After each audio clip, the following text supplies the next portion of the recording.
The courtroom erupted in laughter as a man in a threadbare suit stood before the bench. Judge Harold Whitman barely glanced up from his desk, his lip curling in disgust. "Another failed single dad," he said loud enough for everyone to hear. "You think you can argue law with me?" The man remained silent, but his jaw tightened with each insult. Whitman threatened him with jail for contempt. The laughter grew louder. Then the man straightened his shoulders and spoke clearly. "I'm Justice Lucas Grant, United States Supreme Court." The room turned to ice. 2 hours before Lucas Grant spoke those words that froze the courtroom, he sat alone on a wooden bench outside the Harrison County Courthouse. His jacket hung loose on his shoulders, the fabric worn thin at the elbows. The morning sun cut through the tall windows, but he stayed in the shadows. He had learned over the years that people saw what they wanted to see. A man in cheap clothes carrying a manila folder was invisible to those who mattered. The courthouse had been built in the 1920s, all marble columns and brass fixtures that gleamed under fluorescent lights. It still carried an air of authority, the kind that made ordinary people speak in whispers. But Lucas knew better. He had spent 25 years inside courtrooms across the country. He knew the difference between dignity and decoration. This building had plenty of the latter and almost none of the former. Lucas watched lawyers in expensive suits stride past him without a glance. Their shoes clicked sharp against the marble floor. They carried briefcases that probably cost more than his monthly rent, or at least what people assumed was his monthly rent. A clerk rushed by with a stack of files, nearly bumping into him. She didn't apologize. He didn't exist to her. He had arrived in Harrison County 3 days ago, renting a small room above a hardware store on Main Street. The landlord had looked at him with suspicion, asking for 2 months' deposit up front. Lucas had paid in cash, counting out worn $20 bills. The man had relaxed after that. Money talked, even when it came in small denominations. The case that brought him here was simple on paper, a dispute over a lease agreement, something any small claims court handled weekly. But Lucas hadn't come for the lease. He had come because Harrison County had appeared in 17 separate complaints filed with the federal judiciary over the past 18 months. 17 people claiming they had been denied fair hearings, pressured into unfavorable settlements, mocked, and intimidated by the same judge. Judge Harold Whitman had presided over this courthouse for 12 years. His father had been a judge before him, and his grandfather before that. The Whitman name carried weight in Harrison County, the kind of weight that bent the scales of justice until they no longer resembled scales at all. Lucas had read every complaint. He had studied the transcripts, the ones that existed. He had noted the pattern. Whitman targeted people who couldn't fight back, people without lawyers, without money, without connections. Single mothers, immigrants, the elderly. Anyone who walked into his courtroom alone became fair game. The federal system moved slowly. Complaints took years to investigate, and judges had protections that made them nearly impossible to remove. Lucas had grown tired of waiting. So he had created an opportunity. He had manufactured a case, a civil dispute minor enough not to draw attention, but real enough to get him into that courtroom. He had dressed the part. He had made himself into exactly the kind of person Whitman preyed upon. At 9:45, a bailiff stepped into the hallway and called names from a clipboard. Lucas stood when he heard his own name, or rather the version of it he had put on the filing papers. Just Lucas Grant, no title, no credentials. He followed 6 other people into the courtroom, taking a seat in the back row. The courtroom was smaller than the grand entrance hall suggested. Dark wood paneling covered the walls, and the judge's bench sat elevated on a platform that made everyone else feel small. The seal of Harrison County hung behind the bench, faded, but still imposing. 2 American flags stood on either side, their fabric hanging limp in the stale air.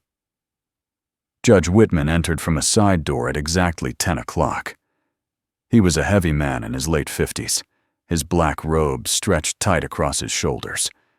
His hair had gone silver at the temples, carefully styled to project wisdom he had never earned. He settled into his chair with the satisfied grunt of someone who enjoyed the weight of his own authority. The first 3 cases went quickly. Whitman barely listened to the arguments, cutting people off mid-sentence to render his decisions. A woman trying to dispute a parking ticket was told to pay up or face additional fines. A man contesting a property line decision was gavelled down before he could finish explaining his surveyor's report. Whitman's tone dripped with impatience, as if these people were wasting his valuable time by daring to seek justice. Lucas watched it all. He noticed how the court clerk avoided eye contact with those who lost. He saw how the bailiff smirked when Whitman made cutting remarks.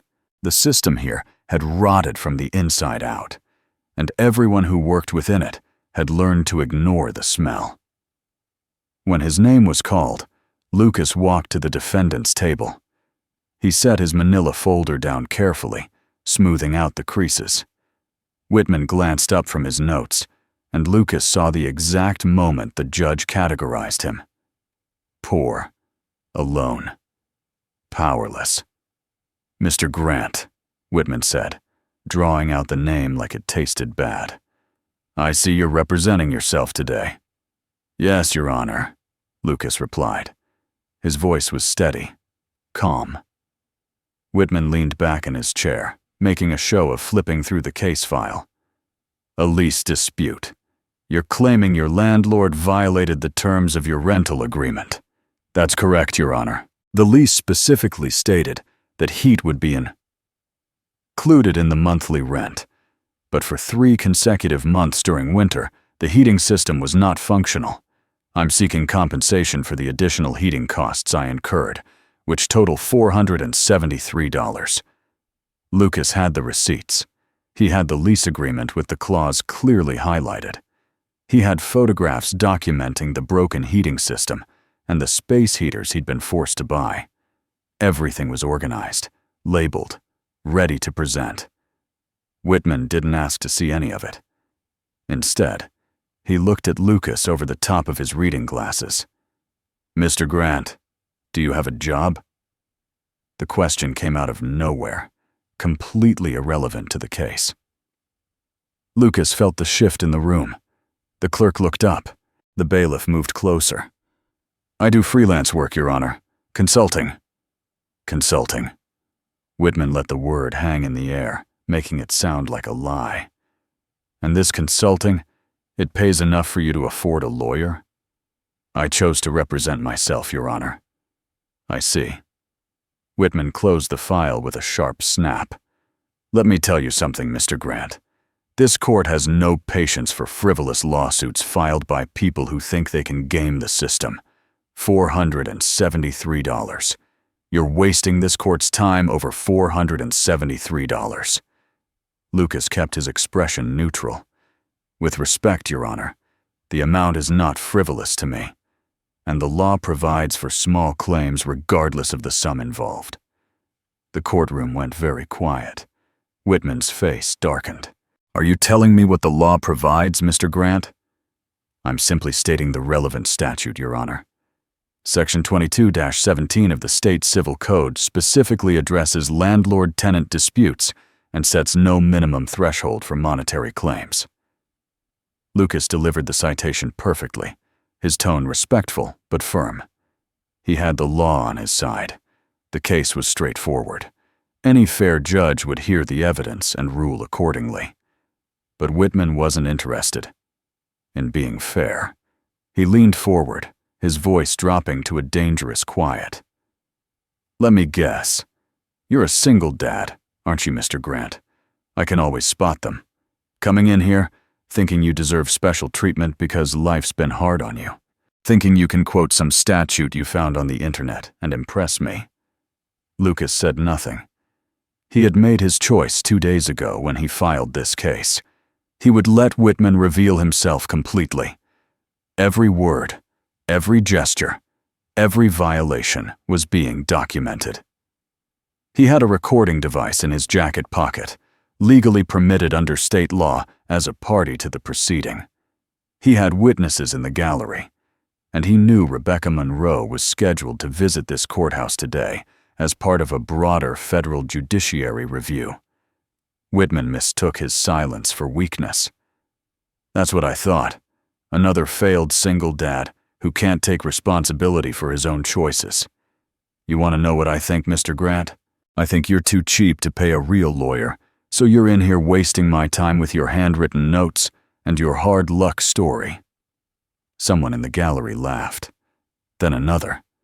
The sound rippled through the courtroom like poison. Lucas stood perfectly still. His hands rested flat on the table. He didn't clench his fists. He didn't let his jaw tighten. He had testified before Congress. He had argued cases that changed the course of constitutional law. He had sat in chambers with presidents and delivered opinions that affected millions of lives. And he was letting this small man, in his small courthouse, believe he had won. Your Honor, Lucas said quietly, I would like to present my evidence. Denied. Whitman waved a dismissive hand. Case dismissed. Next time, Mr.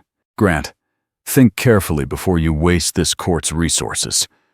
Bailiff, next case. Lucas didn't move.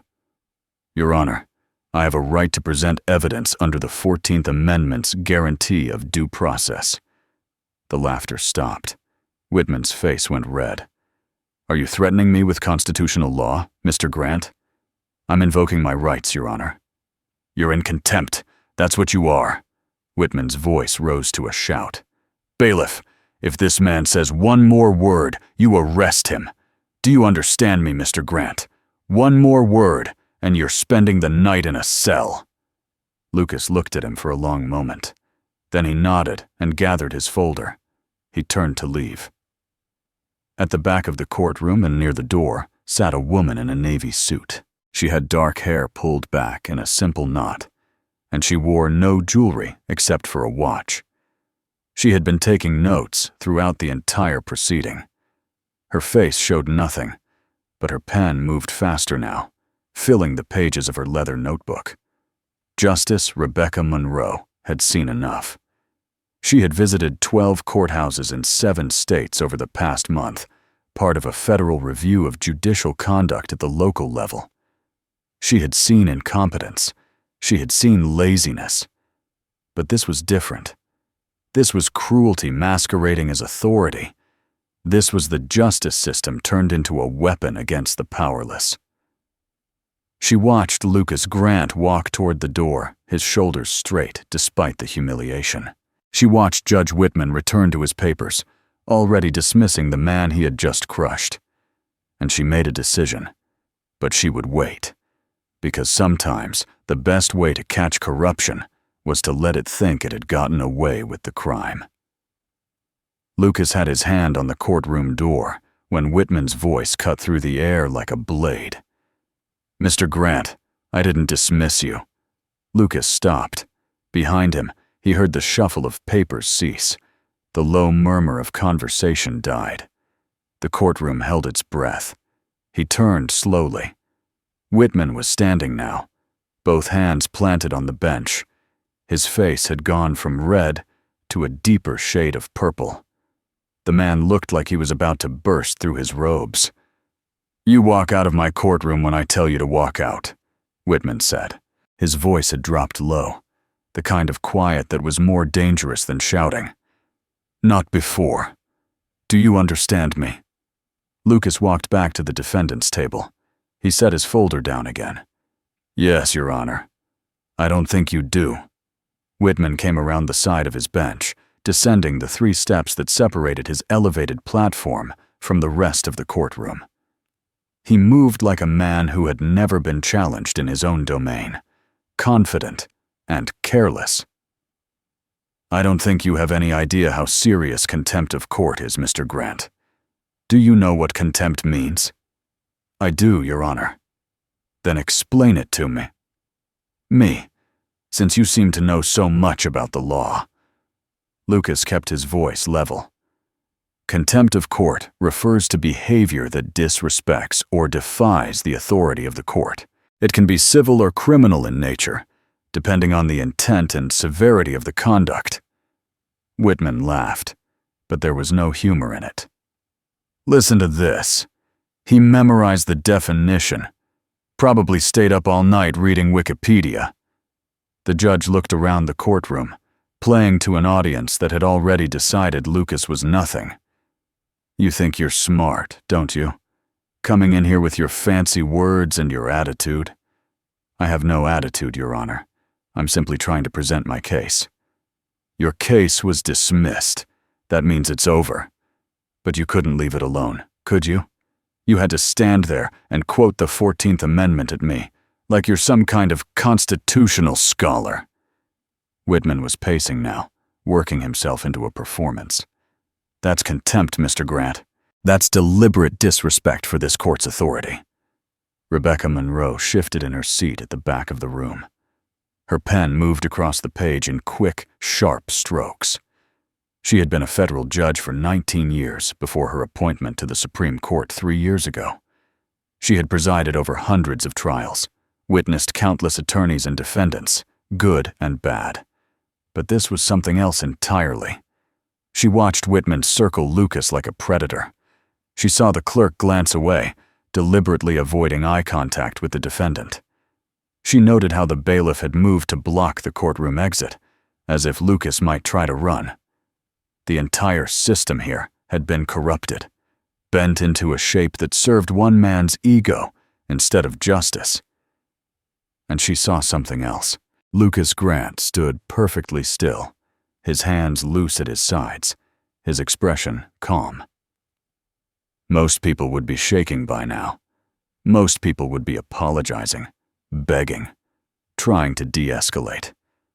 But Lucas just stood there, absorbing each insult, like he was cataloging them for future reference. Whitman stopped directly in front of Lucas, close enough that the defendant would have to crane his neck to meet his eyes. I'm going to give you one chance to apologize, right now, for wasting my time, for disrespecting this court, and for your general attitude. Apologize, and I'll let you walk out of here with just the dismissal on your record. Lucas met his gaze without flinching. Your Honor, I respectfully decline to apologize for exercising my constitutional rights. The courtroom erupted in whispers. Someone gasped.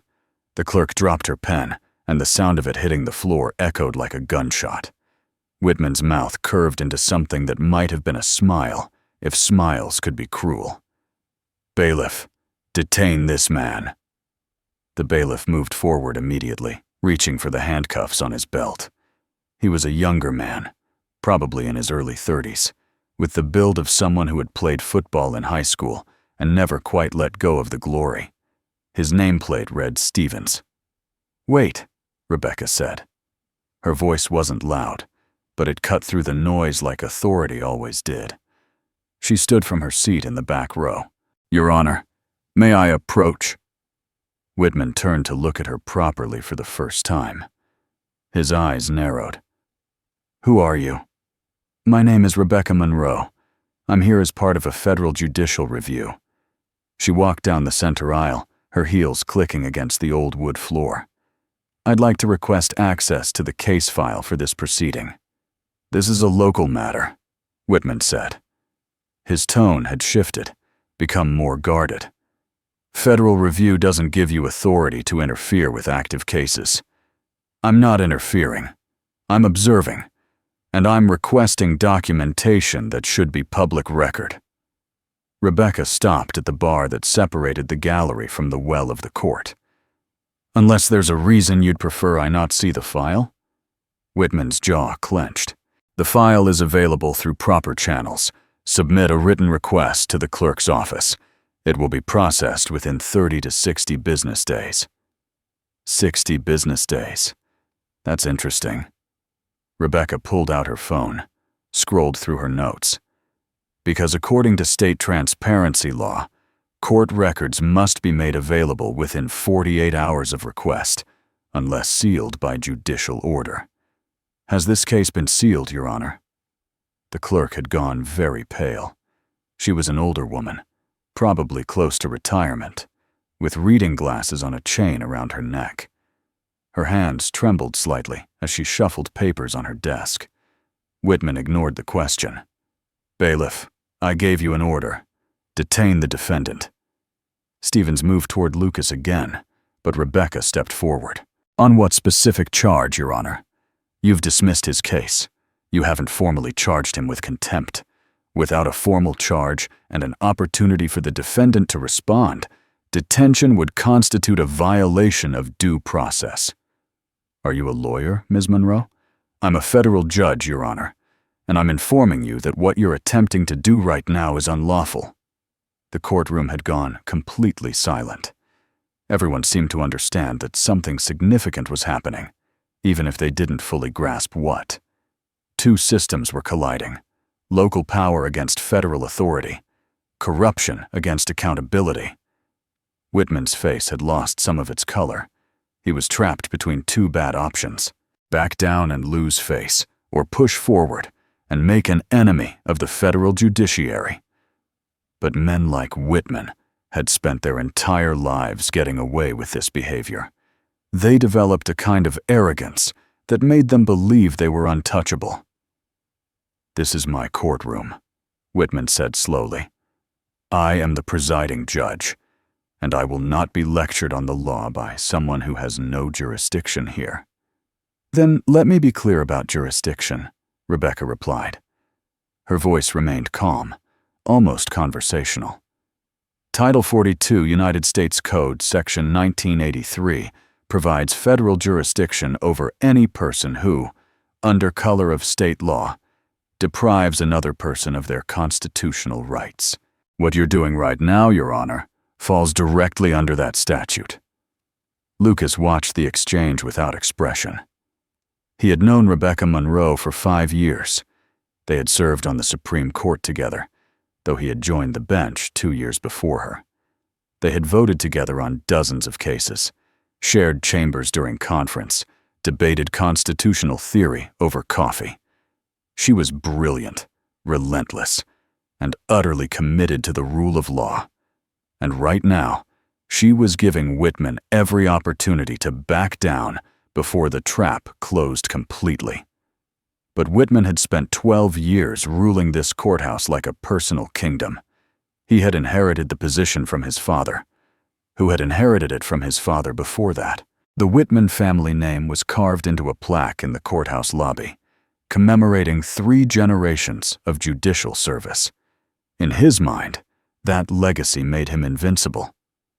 "Bailiff Stevens," Whitman said, his voice rising, "I am ordering you to detain Lucas Grant for criminal contempt of court. Do your job, or I'll find someone who will." Stevens looked between the judge and Rebecca. His hand hovered over his handcuffs. "Your Honor, maybe we should—" "Now!" The bailiff moved. He grabbed Lucas by the arm, pulling it behind his back. The handcuffs clicked shut around one wrist, then the other. Lucas didn't resist. He let himself be cuffed, his face showing nothing. Rebecca pulled out her phone and began recording.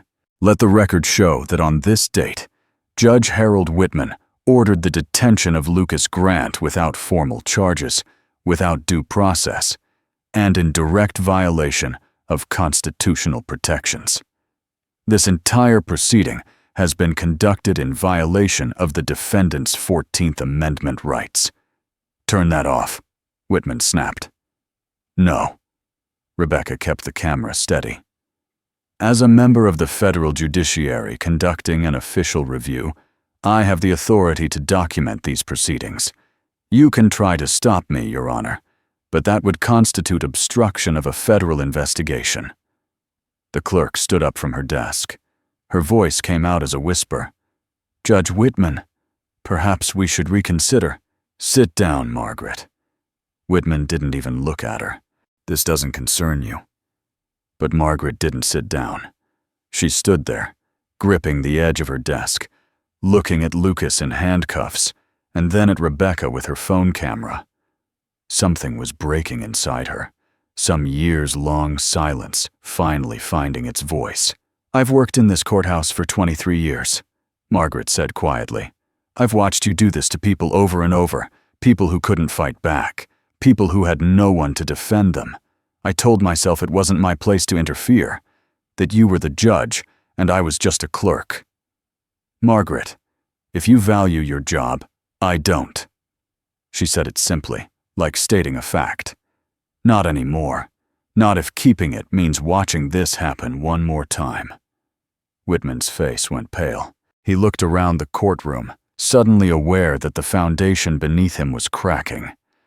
The bailiff had stopped moving, unsure what to do.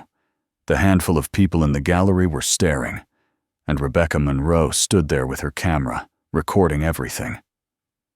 "I'm holding Mr. Grant in contempt," Whitman said, but his voice had lost its certainty. "That's within my discretion as a judge."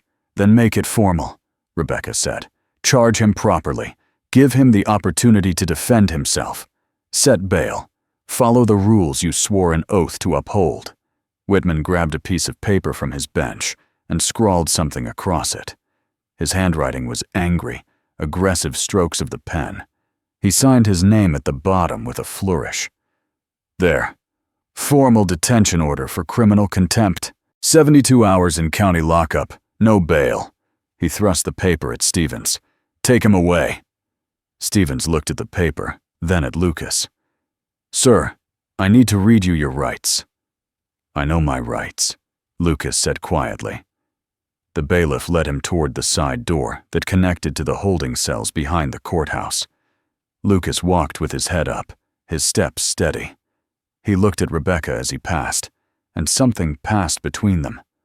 Not a message exactly, but an understanding. She was documenting everything. The trap was set. Now they just needed Whitman to seal his own fate. The door closed behind Lucas with a heavy thud. The courtroom remained frozen, everyone processing what had just happened. A man had been hauled away in handcuffs for daring to stand up for himself. Justice had been perverted into punishment. Rebecca lowered her phone, but didn't stop recording. She turned to Margaret. "I'll need copies of every case file Judge Whitman has presided over in the last 3 years. Can you help me with that?" Margaret nodded. Her hands had stopped shaking. Yes, I can." Whitman slammed his gavel against the bench.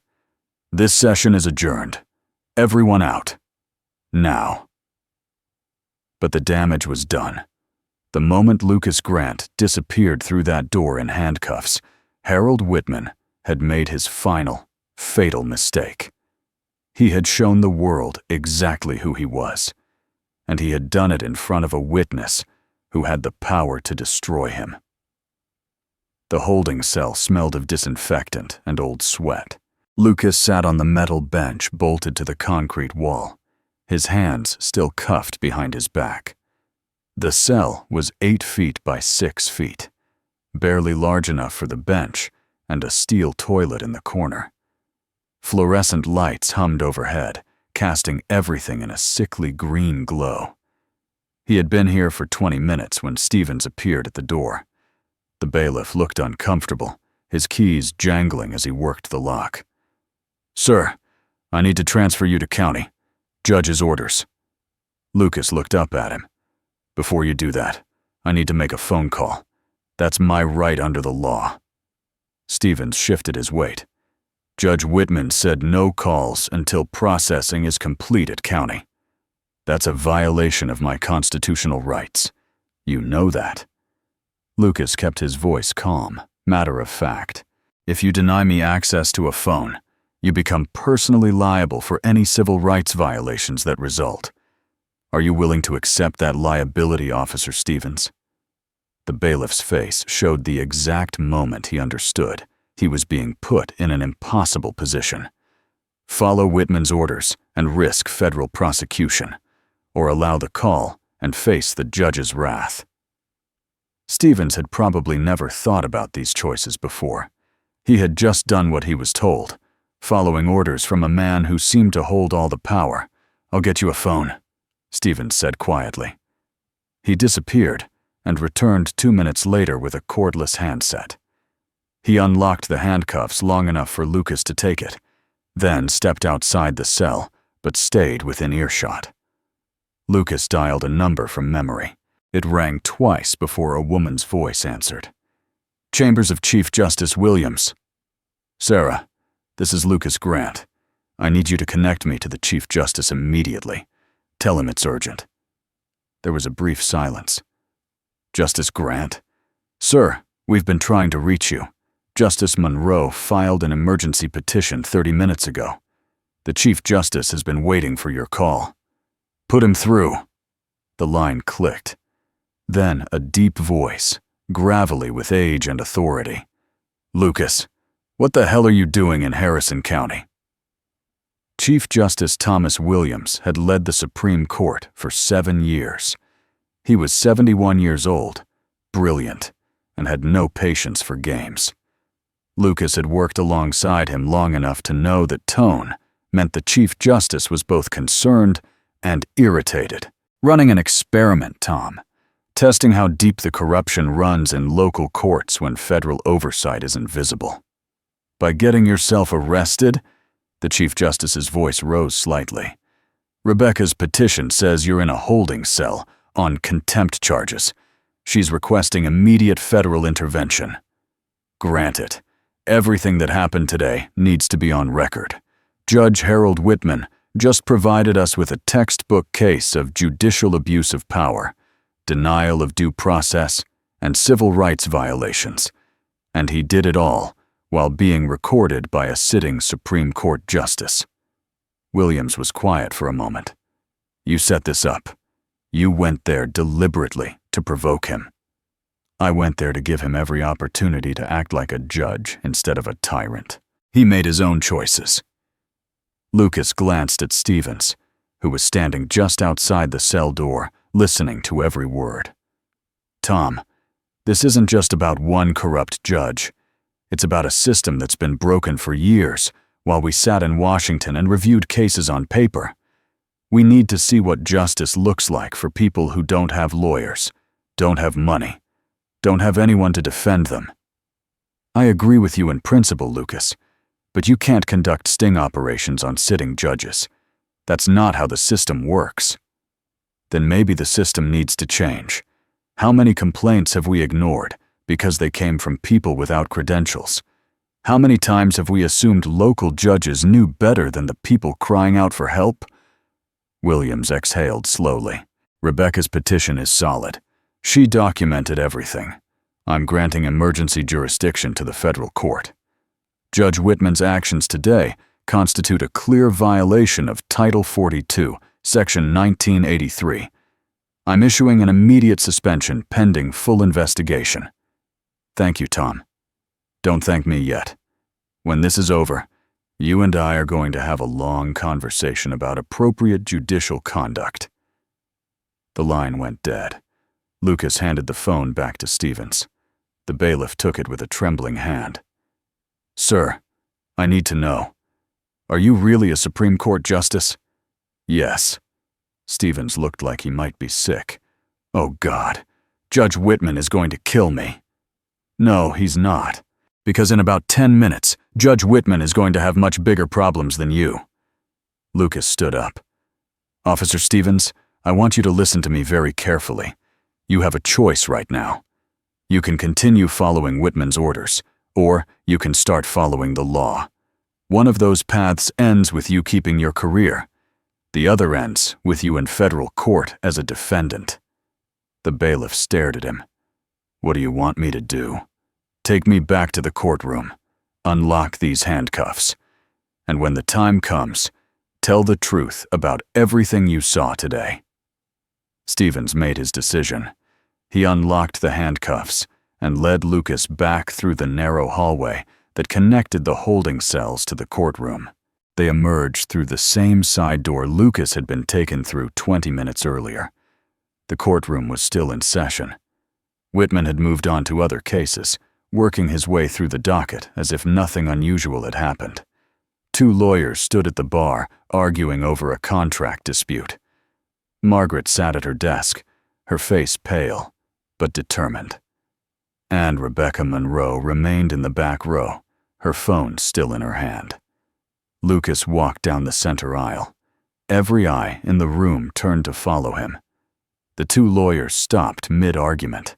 Whitman looked up from his papers, his face darkening. "What is this?" the judge demanded. "Bailiff, why is that man not in transport to county?"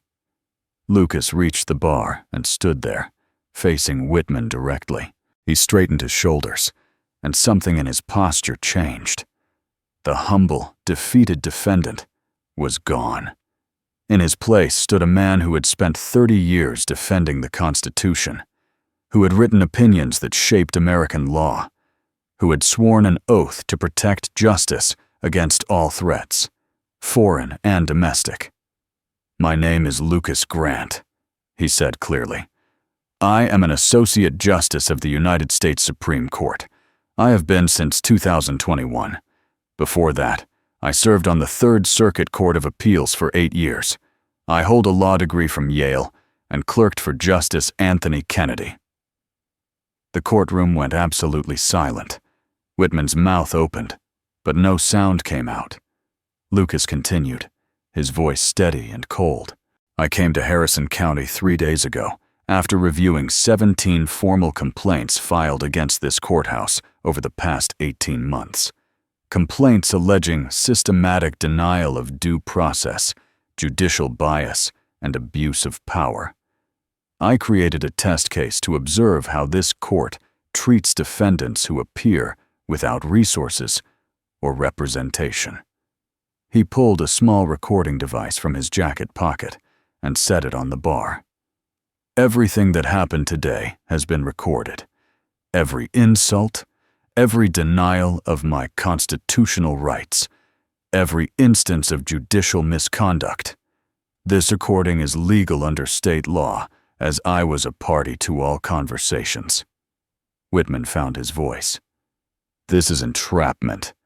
This is documentation." Lucas cut him off. "You were never entrapped, Judge Whitman. I didn't force you to mock me. I didn't force you to dismiss my case without hearing evidence.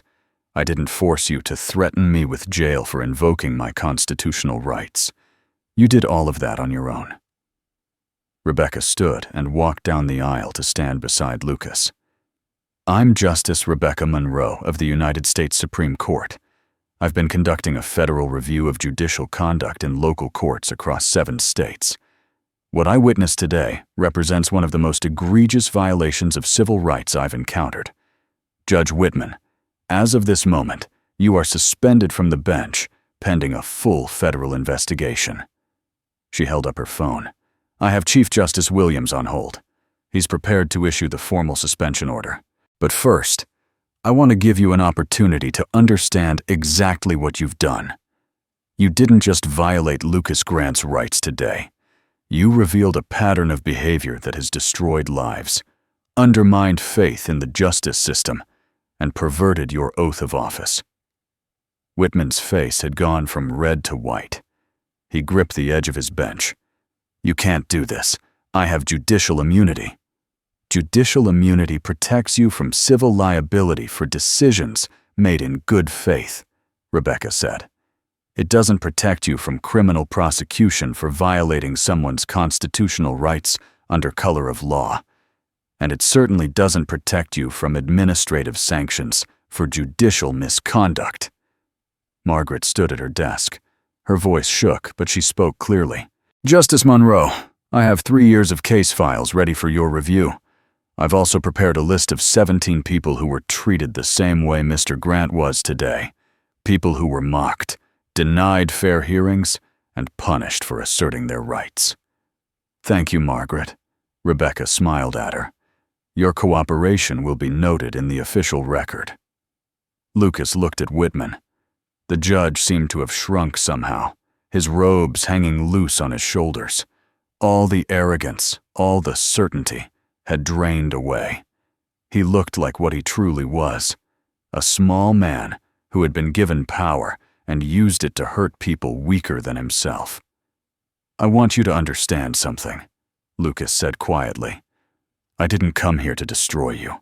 I came here to find out if the complaints were true, and to give you a chance to prove they weren't. Every moment of today was a choice. You could have listened to my case fairly." Rebecca pulled out her phone and unmuted it. "Chief Justice Williams, we're ready for the formal order." Williams's voice came through the speaker, loud enough for everyone in the courtroom to hear. "By the authority vested in me as Chief Justice of the United States, I hereby suspend Judge Harold Whitman from the bench, effective immediately. This suspension will remain in effect, pending completion of a federal investigation into allegations of judicial misconduct, civil rights violations, and abuse of power. All cases currently under Judge Whitman's jurisdiction will be reassigned. This order is effective immediately and is not subject to appeal." Whitman slumped into his chair. Around the courtroom, people whispered and stared. Some looked shocked, others looked satisfied, like they had been waiting years for this moment. Stevens stepped forward. "Your Honor, Justice Monroe, I need to make a statement. I witnessed everything that happened today. Judge Whitman ordered me to detain Justice Grant without following proper procedures. He told me to deny him phone access. I cooperated at first, but then I realized what I was doing was wrong. I want to cooperate fully with the investigation." "Thank you, Officer Stevens," Rebecca said. "Your statement will be recorded." Lucas picked up his manila folder from the defendant's table. He walked to where Whitman sat slumped in his chair. "You called me a failed single dad. You mocked me for being poor. You assumed that because I didn't have an expensive suit or a law degree on display, I didn't deserve justice." He set the folder on the bench in front of Whitman. "The $473 I was claiming wasn't about the money. It was about whether the law applies equally to everyone, or only to people you deem worthy. You answered that question very clearly today." Lucas turned and walked toward the courtroom exit. Rebecca fell into step beside him. They moved together through the tall doors, out into the marble hallway with its brass fixtures and its illusion of dignity. Outside the courthouse, a crowd had gathered. News had spread fast in a small town. Cameras from local television stations were setting up on the courthouse steps. Rebecca had called ahead to the federal prosecutor's office, and 2 investigators were already pulling up in a dark sedan. Lucas stood on the courthouse steps in his threadbare jacket, looking at the cameras. He could have changed his clothes, revealed his judicial robes, made a show of his true status, but he chose to stand there exactly as he had entered, as a man with no apparent power, no obvious authority, nothing but the law on his side. Rebecca stepped up to the microphone that a reporter had thrust toward her. "Justice doesn't care what you wear," she said simply. "It doesn't care about your bank account or your family name or how expensive your lawyer is. Justice is supposed to be blind to everything except the facts and the law. When a court forgets that, when a judge decides that some people matter more than others, the entire system fails." She looked directly into the nearest camera. "What happened today in Harrison County has been happening in courtrooms across this country. People without resources, without representation, without anyone to defend them, are being denied their constitutional rights. That ends now. The federal judiciary will conduct a comprehensive review of local courts. We will hold judges accountable, and we will make sure that every person, regardless of who they are or what they look like, receives equal justice under law." Lucas stood beside her, silent but present. A living reminder that power didn't come from a bench or a gavel or a family legacy. It came from the willingness to stand up for what was right, even when no one stood with you. Especially then.